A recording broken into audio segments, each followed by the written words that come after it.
यहूदा की पत्री पहला अध्याय। यहूदा की ओर से जो यीशु मसीह का दास और याकूब का भाई है, उन बुलाए हुओं के नाम जो परमेश्वर पिता में प्रिय और यीशु मसीह के लिए सुरक्षित हैं, दया और शांति और प्रेम तुम्हें बहुतायत से प्राप्त होता रहे। हे प्रियो, जब मैं तुम्हें उस उद्धार के विषय में लिखने में अत्यंत परिश्रम से प्रयत्न कर रहा था, जिसमें हम सब सहभागी हैं, तो मैंने तुम्हें यह समझाना आवश्यक जाना कि उस विश्वास के लिए पूरा यत्न करो जो पवित्र लोगों को एक ही बार सौंपा गया था, क्योंकि कितने ऐसे मनुष्य चुपके से हम में आ मिले हैं, जिनके इस दंड का वर्णन पुराने समय में पहले ही से लिखा गया था। ये भक्तिहीन हैं और हमारे परमेश्वर के अनुग्रह को लुचपन में बदल डालते हैं और हमारे अद्वैत स्वामी और प्रभु यीशु मसीह का इनकार करते हैं।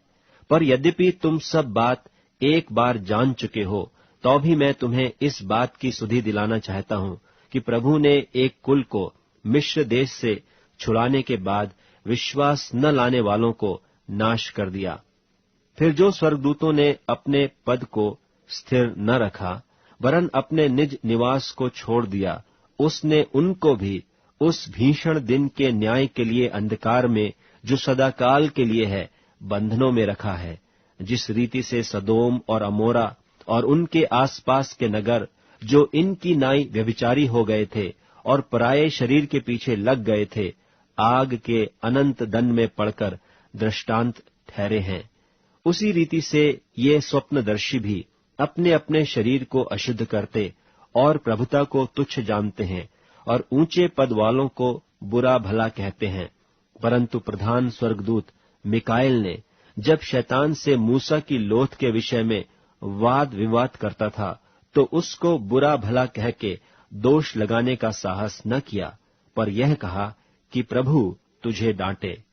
पर ये लोग जिन बातों को नहीं जानते, उनको बुरा भला कहते हैं, पर जिन बातों को अचेतन पशुओं की नाई स्वभाव ही से जानते हैं, उनमें अपने आप को नाश करते हैं। उन पर हाय कि वे कैन की सी चाल चले और मजदूरी के लिए बिलाम की नाई भ्रष्ट हो गए हैं और कोरह की नाई विरोध करके नाश हुए हैं।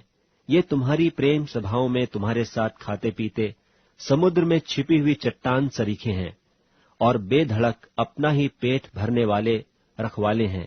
वे निर्जल बादल हैं जिन्हें हवा उड़ा ले जाती है, पतझड़ के निष्फल पेड़ हैं जो 2 बार मर चुके हैं और जड़ से उखड़ गए हैं। ये समुद्र के प्रचंड हिलकोरे हैं जो अपनी लज्जा का फेन उछालते हैं।